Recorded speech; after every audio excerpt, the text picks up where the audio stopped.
तो आज की जो क्लास है वो मैराथन क्लास होने वाली है। तो सबसे पहले जो वाक्य शुरू होते हैं हमारे सेंटेंस शुरू होते हैं सेंटेंस जीरो लेवल पे से, मतलब दैट दिस के प्रयोग से लेकर के जहां तक आपकी क्लास चल पाएगी वहां तक चलाएंगे। तो सभी लोग तैयार हैं? Yes sir. Are you ready? Yes sir. Sentence की डेफिनेशन किसी बच्चे को याद है? किसी को याद हो? खड़े हो बताओ। वेरी गुड, बताओ।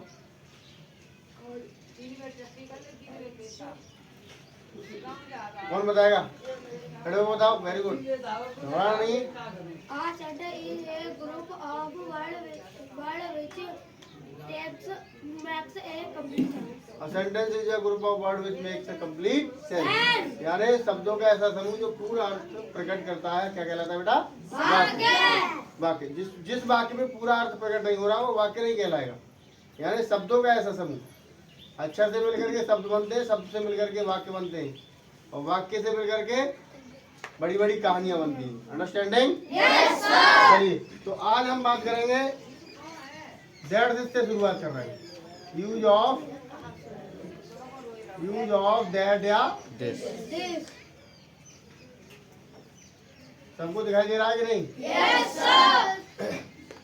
दैट का मतलब होता है, देखो ये जो शब्द है ना डेमोन्स्ट्रेटिव है बेटा। क्या है? समझ रहे हो? या तो डेमोन्स्ट्रेटिव एडजेक्टिव हो सकते हैं या डेमोन्स्ट्रेटिव प्रोनाउन हो सकते हैं। ये किसी की तरफ इशारा करते हैं, ये सब्जेक्ट नहीं है, ये किसी की तरफ क्या करते हैं बेटा? अब जैसे दैट आ जाए तो दूर मानी जाती है एक वस्तु या प्राणी, और दिस आ जाए तो पास मानी जाती है। अंडरस्टैंडिंग? Yes sir. बात समझ में आएगी नहीं? Yes sir. वह आ जाए तो क्या समझेंगे? किसके लिए इशारा दे रहा है? दूर के लिए। और यह आ जाए तो किसके लिए इशारा दे रहा है बेटा? पास के लिए।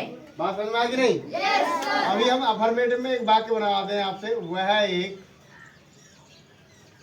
वह एक पंखा, आवाज नहीं आई, क्या है? क्या है?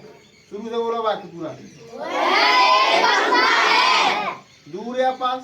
कैसे पता चला? वह से। अगर यहाँ पर यह होता तो कहाँ होता? पास या दूर? पास होता। तो ये दूर है, तो इसमें किसका प्रयोग करेंगे बेटा? दैट। बोलो पहले क्या आएगा? दैट। उसके बाद क्या आएगा बेटा? आवाज ये क्या आएगा? उसके बाद क्या आएगा? उसके बाद क्या आएगा? उसके बाद क्या आएगा? वाक्यों में जो चिन्ह लगते हैं, पंक्चुएशन जो होते हैं, विराम चिन्ह जो होते हैं, उनका बहुत बड़ा योगदान होता है। अगर ये नहीं लगाओगे तो सामने वाला समझ जाएगा कि बच्चा जो है कमजोर है पढ़ने में, इसको पंक्चुएशन का ज्ञान नहीं है। तो आपको पता है कि अफर्मेटिव या नेगेटिव सेंटेंस होते हैं उसमें फुल स्टॉप का प्रयोग किया जाता है। इंटरोगेटिव सेंटेंस होते हैं उसमें क्वेश्चन मार्क का प्रयोग किया जाता है। एक्सक्लेमेशन मार्क जो होते हैं उनमें किसका प्रयोग किया जाता है बेटा? Exclamation mark. बात समझ रहे हो कि नहीं? Yes sir. बात समझ रहे हो? Yes sir. चलिए, अब मैं अगर इसी में बात कर दूं नेगेटिव, किसकी बात करूं बेटा? नेगेटिव की। तो नेगेटिव को कैसे बनाएंगे? फटाफट बनवाओ। ये तो फर्स्ट था, सेकंड में क्या बनेगा? बनवाओ इसको फटाफट, बनवाओ जल्दी। क्या आएगा सबसे पहले? उसके बाद क्या आएगा? उसके बाद आवाज है, क्या आएगा? नॉट। उसके बाद अब कुछ बच्चे क्या करते हैं कि ए के बाद नोट लगाते हैं। ए पहले लगाते थे, नोट बाद में लगाए थे। अरे सिफारिश मत ले, शांत हो जाओ। अरे सुन तो लिया।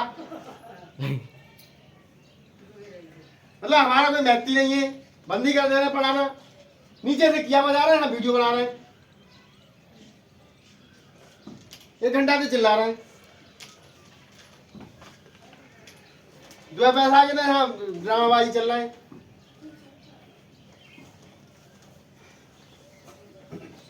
आगे नहीं बढ़ने दे वो कोई भी।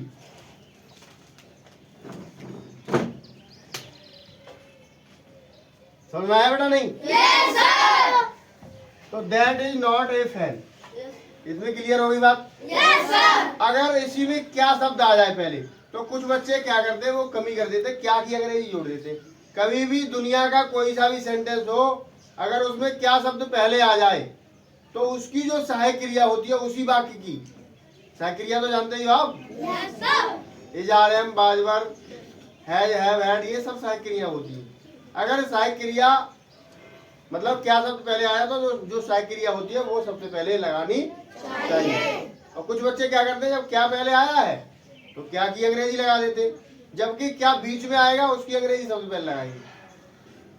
बात समझ रहे हो कि नहीं? Yes, sir. तो मान लो क्या आ गया तो कैसे बनाएंगे इसमें बताओ। थर्ड में Egypt. क्या आएगा सबसे पहले, एज। Egypt. पंक्चुएशन के अनुसार पहला अक्षर कैसा बनाना चाहिए, आवाज नहीं आई, कैसा बनाना चाहिए, बड़ा, यानी कैपिटल बनाना चाहिए। कैसा बनाना चाहिए, कैपिटल, आवाज नहीं, कैसा बनाना चाहिए, कैपिटल, तो इज। उसके बाद Then. उसके बाद A. उसके बाद Then. अब अंत में क्या लगाना पड़ेगा हमें, Question. क्यों लगाना पड़ेगा, क्योंकि ये वाक्य क्या से प्रारंभ हुआ, यानी क्वेश्चन पूछ रहा है। क्या पूछ रहा है बेटा, Question. क्या पूछ रहा है, क्वेश्चन, और जिस वाक्य में क्वेश्चन पूछा जाता है क्या लगाते हैं उसमें, आवाज नहीं आई, क्या लगाते हैं, क्वेश्चन मार्क, लगाते कि नहीं लगाते। Yes, sir. अब मान लो इसी वाक्य में, सपोज दैट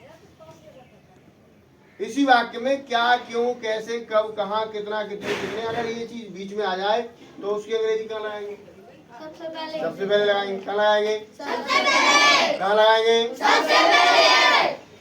तो इसमें मान लेते हैं हम क्यों आ गया बीच में, क्या आ गया बेटा, आवाज नहीं आई, क्या आ गया, आवाज नहीं आई, क्या आ गया, क्यों शब्द आ गया।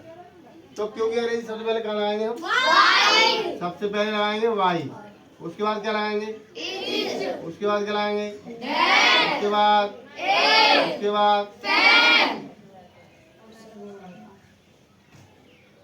कुछ बच्चों के समझ में आ रहा है, कुछ के समझ में नहीं आ रहा है। कारण होता है क्या है, कारण ये है कि जब ये चीज जो पढ़ाई गई थी तब समझ ही नहीं उन्होंने। इन वाक्यों से, छोटे छोटे वाक्यों से आप मिला करके एक स्टोरी बना सकते हो, लेकिन छोटे छोटे वाक्य आने चाहिए तब तो। अब आ ही नहीं रहे छोटे छोटे, ध्यान ही नहीं देते हैं। सर ने बोल दिया बेटा 6 बजे आना है, करेक्ट 6 बजे का, 6:30 बजे आएंगे वो तो, क्योंकि नेताजी है ना, नेता वाली फीलिंग्स होती है बच्चों में। जो बच्चा लेट चलता है ना, क्या कोई दिक्कत नहीं है, क्लास ही नहीं शुरू होगी, पूरी शुरू हुई होगी तो वो नेता बनेंगे आगे चल के। क्यों, नेता तुमने देखा होगा जब भीड़ जुड़ जाती है तो ये हेलीकॉप्टर से चारों लोग देखते हैं कि भीड़ है कि नहीं, तब उतरते नीचे। बात समझ रहे हो कि नहीं? Yes, sir. तो वही नेता वाली कंडीशन होती है, जो बच्चे लेट आते हैं। तो नेता जो होता है वो कभी पढ़ता नहीं है, वो सिर्फ अपनी नेतागिरी की तरफ ध्यान देता है, बेईमानी करता है, झूठ बोलता है, चोरी करता है, हमेशा मतलब गलत कामों की तरफ दौड़ता है। नेता में सारे लक्षण होते हैं, समझ रहे हो कि नहीं? और जो स्टूडेंट होगा वो अपने टाइम से पहुंचेगा, ईमानदारी से काम करेगा, वो स्टूडेंट होगा। और जो लेट पहुंचेगा, झूठ बोलता है, बेईमानी करता है, चोरी करता है, कामचोर होता है, काम के पीछे सर आज काम नहीं हुआ, ये बहुत सारे बहाने बना के लाता है, वो बच्चा नेता बनता है आगे चल के। नेता में बहुत सारे लक्षण होते हैं, समझ रहे हो कि नहीं? Yes, कहीं भी एग्जाम हो, टेस्ट पेपर हो, या फिर मान लो हमारी मैराथन क्लास चले तो उसमें समय से हमें पहुंचना चाहिए। कोचिंग हो या स्कूल हो, हमें हर समय पंक्चुअल रहना चाहिए। पंक्चुअल का मतलब होता है जैसे वाक्यों में विराम चिन्ह लगाते हैं, वैसे ही हमारे ऊपर भी एक तरह से विराम चिन्ह नहीं लगा पाए कोई कि बेटा लेट क्यों आए, ऐसा क्या हुआ, ये सारी चीजें। तो जो प्रॉब्लम होती है तो प्रॉब्लम तो साफ दिखाई दे जाती है कि बच्चे के सामने प्रॉब्लम है। जो बिना प्रॉब्लम के भी लेट सेट चलते हैं वो बिना नेता वाले लक्षण है उनमें। बात समझ रहे हो कि नहीं? Yes, sir. तो ये वाले दैट क्लियर हुए। अब मान लो यहाँ पर यह आ जाती तो इस जगह पर क्या क्या हो जाता, सबकी जगह पर दिस हो जाता। क्या हो जाता, क्या हो जाता, क्या हो जाता, क्लियर होगी बात? Yes, sir. अब मान लो इसी में सेम कंडीशन में बेटा दीज दोज होता है। क्या होता है, दीदोर, इसमें एक वस्तु या एक प्राणी होता है, उसमें बहुत सारे वस्तु या प्राणी होते हैं, बहुवचन में आ जाता है वो। किसी को दिक्कत? No, sir. हाँ, तो उसमें दीज दो जाता है। क्या आता है बेटा, आवाज नहीं आई, क्या आता है, आज समझ लो, चिल्लाना पड़ेगा, जवाब दो अच्छे से, जोश लाओ। और ये ललित कैसे बैठे हैं भाई साहब, खुद को देखो, दूसरे को नहीं। मैं देख रहा हूँ यहाँ से, सबको देख रहा हूँ। दूसरे का नाम मान लो, बुरा जो खोजन में चला बुरा न मिले कोई, जो दिन खोजा अपना मुझसे बुरा न कोई। खुद को देखो, अपने अंदर जो बुराइयां ना उनको देखो। दूसरों की बुराई मैं खुद देख रहा हूँ ना, सब कौन बुरा है कौन सही है। तुम दूसरे का नाम मत लो, मैं खुद देख रहा हूँ। अंडरस्टैंडिंग? Yes, sir. अब मान लो यूज ऑफ दीज या दोज, यूज ऑफ दीज या दो ये भी एक डेमोन्स्ट्रेटिव शब्द है बेटा, यानी संकेतवाचक शब्द है। ये संकेत देते हैं, क्या देते हैं बेटा? संकेत। लेकिन ये संकेत एक के लिए नहीं देते किसी के, ये बहुत सारे के लिए देते हैं। ठीक है ना? अभी मैं कह दूं दीज स्टूडेंट्स आर रीडिंग, ये छात्र या छात्राएं पढ़ रहे हैं, तो इशारा दे रहे हैं ये सब छात्र छात्राएं पास में ही है। अभी दूर होते मैं कह दूं दो स्टूडेंट आर रीडिंग, वे स्टूडेंट पढ़ रहे हैं, तो दूर में आ जाएंगे। अंडरस्टैंडिंग? Yes sir. डेमोन्स्ट्रेटिव या तो डेमोन्स्ट्रेटिव प्रोनाउन हो सकते हैं या डेमोन्स्ट्रेटिव एडजेक्टिव। बात समझ में आई कि नहीं? Yes, sir. आवाज ही नहीं निकल रही तुम लोगों की। बात समझ में आई? Yes.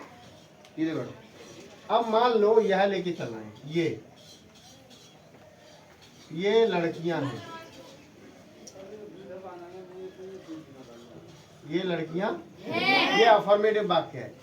देखो असर्टिव वाक्य, सेंटेंस कितने प्रकार के होते हैं? 5 होते हैं।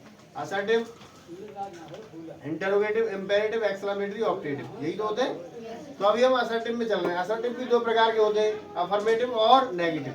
अफर्मेटिव में स्वीकारात्मक होता है, यानी हाँ ऐसा काम है, यानी ये लड़कियां हैं।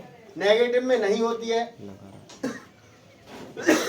बनवाओ से दीज, क्या आएगा? दीज, उसके बाद आर, उसके बाद